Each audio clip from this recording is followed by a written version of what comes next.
What's going on, guys? I'm Tyler, and I'm here to let you know that Pearl is no perfect movie.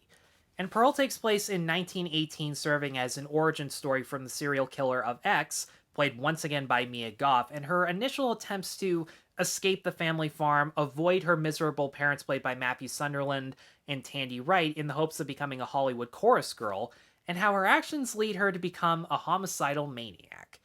Something I don't really know how it plays out in the end because I still haven't seen X even as I'm making this video.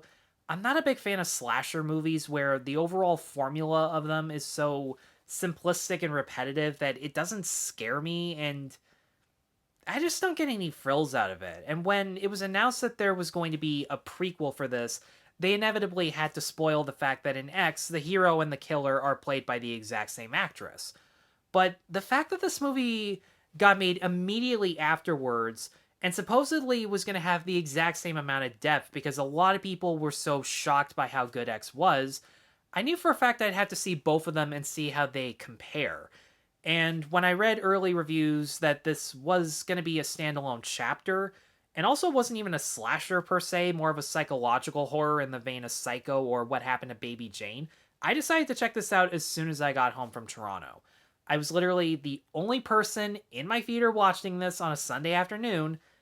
Thank God for that, because if you've ever been in an audience during a horror movie, I don't recommend it. It fucking sucks. But something tells me that even if some jackass was on their phone talking the entire time, it might have still been worth it, because this is actually one of the bigger surprises of the year. I know Ty West more by reputation than his filmography, but he's always been praised as being such a versatile director that he can create movies with more of an old school horror atmosphere that can still appeal to modern audiences. And in my opinion, Pearl is a great example of that. This is filmed to look and feel like a Technicolor movie from the 40s and 50s, where as opposed to scenes cutting one from the other, they use wipe transitions or those little iris shots where the frame shrinks to black, but there's still a tiny little circle, like in a Walt Disney or Looney Tunes cartoon. There's always a little tiny piece of grain in the frame of each shot to mimic the look and feel of old celluloid. And who knows, maybe it actually was filmed on celluloid, but my favorite part about the atmosphere of this movie was the widescreen color palette. It was absolutely gorgeous, perfectly saturated, so bright and vibrant that all the colors leap off the screen. There was one shot that in the background had a pink pipe. And even though the scene itself was interesting, I kept staring at the pink pipe because the color was so bright and vibrant, and I haven't seen a movie this colorful and pretty made in a long time with how dark and muted most of the color palettes in movies have gotten nowadays. And I really don't understand the logic behind all of that. But in any case, it was great to look at. It wasn't just for show or atmosphere either. Red, white, blue, and pink, of course, all play symbolic purposes in the story that I'm not going to dare spoil. I mean, red as a metaphor in this movie is going to be incredibly obvious when you see it, but every time there's a scene that has a bright red wall, red light coming from a window or a lantern, even from a door that's painted white, where there are these red hinges, your eyes are always glued to the screen because it stands out. It's so bright and neon, and it's used to build up the tension within the scares or the human drama of that scene. When Pearl is dressed in a red dress, you know that she is going down that dark path and there is going to be no turning back whatsoever. And from then on, the movie becomes relentlessly uneasy and tense.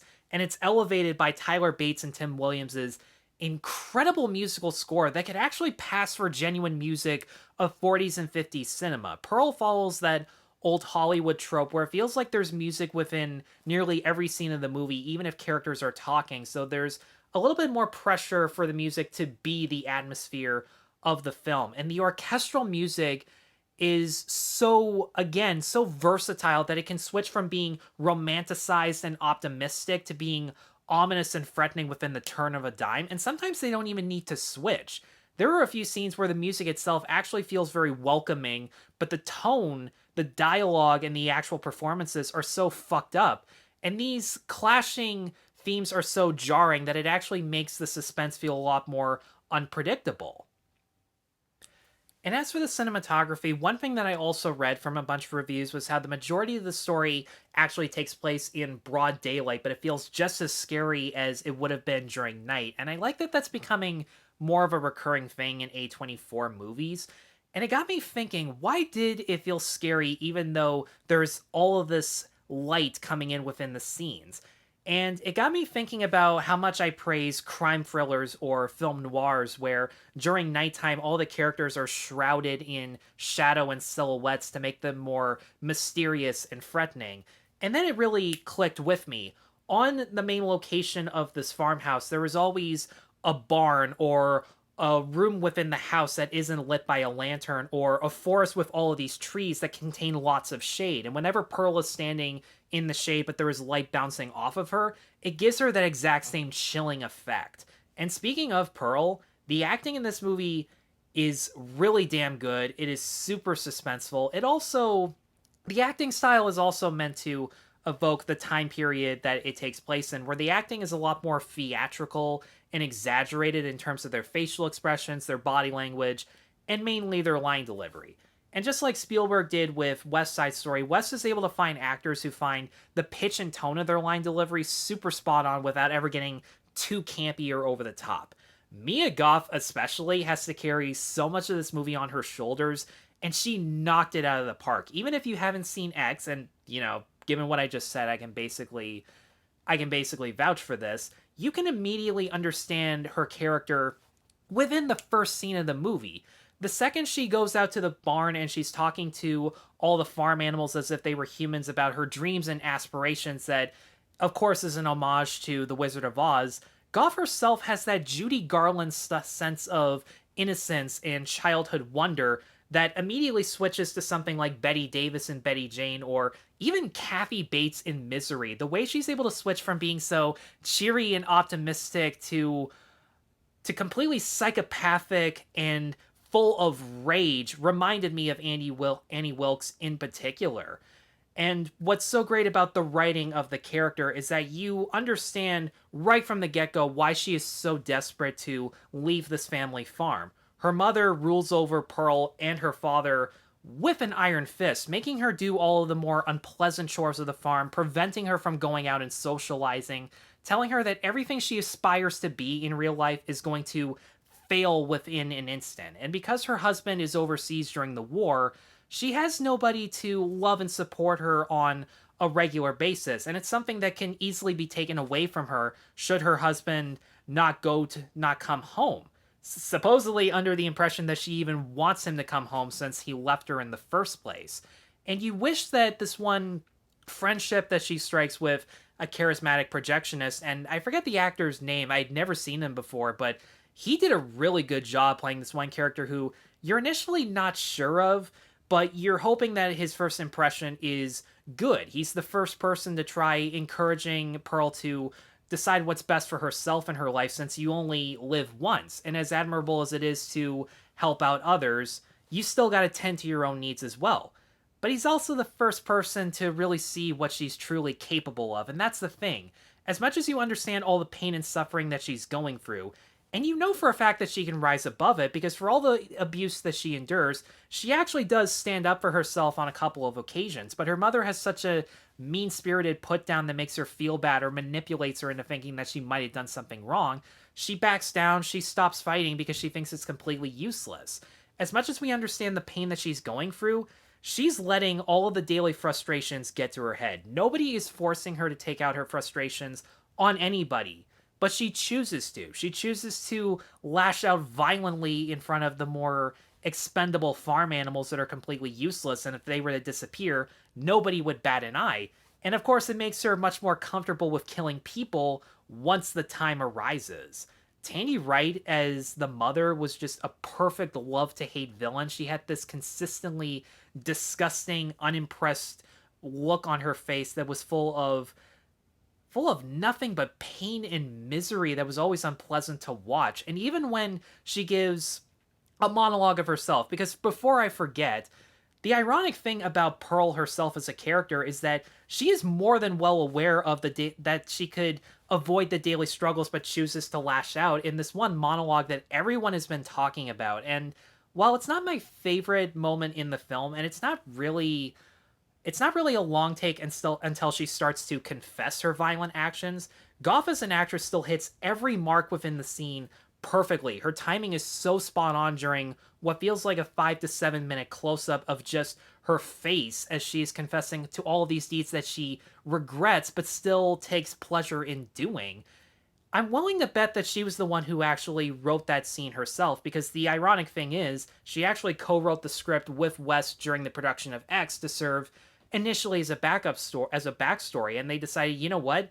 This stuff is so good, we might as well film it, and I'm really glad they did that. And her co-writing the script can also explain why she's just so natural within this movie. But going back to Tandi Wright's character, even when she lashes out and gives her own monologue about how she herself has faced a lot of tragedies and there are some hopes that she wanted to achieve in her life that never came true, that explain a lot about her behavior and even suggest that maybe she's not lashing out at Pearl purely out of hatred and envy, but also to serve as a warning to not to dream for things that you can't have.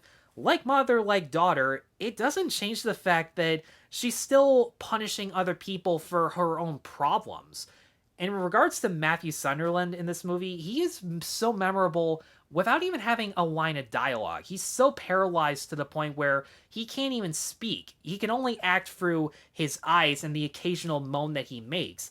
But it's enough to show that whenever he's not wishing for someone to put him out of his misery so he doesn't have to listen to all the nagging and fighting between the two women, in between that, he is scared shitless, giving this horrified look through and through, hoping that Pearl doesn't actually make that wish come true once she starts to share all of these secrets that, needless to say, he's not going to be able to tell anyone else. Now, there are only two minor problems that I really have with this movie. The one, and here's the thing, this should be the only problem that I have, is that it makes too many parallels between the Spanish flu and the pandemic, which, I gotta be honest, I didn't need to see that in any movie. I feel so fortunate that I've been able to go for so many movies that didn't take place in present day, or at least took place in present day after all this horrible shit happened where everything was back to normal. Because let's face it, the main reason people have been binging movies was to forget about everything that's going on right now. So to be reminded of that, seeing Mia Goth's character watch a movie with a mask on and listen to all this coughing, like, that felt like the cheapest scares in the movie, which is weird because there are one or two false alarms, and only one or two, thankfully. But it doesn't really even tie into the story, and they try to tie it in by making it appear like the germs are the reason that her father is so sick and her mother is so paranoid, but I didn't buy into that. It's one of those scenarios where you could have swapped it out for any other ailment or incident, and it wouldn't have changed a thing. But the main problem I have isn't actually with Pearl. It's with A24 putting all of the more climactic moments that move the story forward in the trailer. Every money shot that is supposed to be super suspenseful and has your heart pounding during the movie, they show them during the trailer. And here's the thing, the good news is the writing of the story and the performances are so good that even when you expect something to happen, it's still unnerving, but my heart was never pounding.